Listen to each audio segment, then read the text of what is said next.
Sa report ni Ginger Conejero, inamin ni Catherine, iisa lang ang nasa isip niya na maging escort sa kanyang upcoming 18th birthday. Kathniel Love Team, trending na.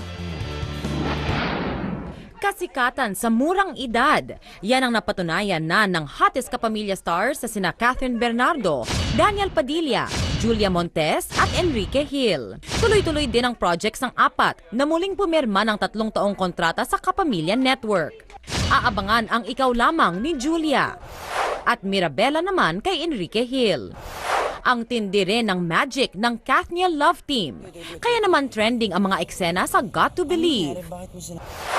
Samantala, nalalapit na rin ang magical night ni Catherine na magse-celebrate ng 18th birthday. Tikumpang bibig ni Catherine sa mga detalye. Walang kaduda-duda kung sino ang kanyang magiging escort. Siyempre pupunta rin si Natural. May iba pa ba? May pwede pa bang iba? Wala.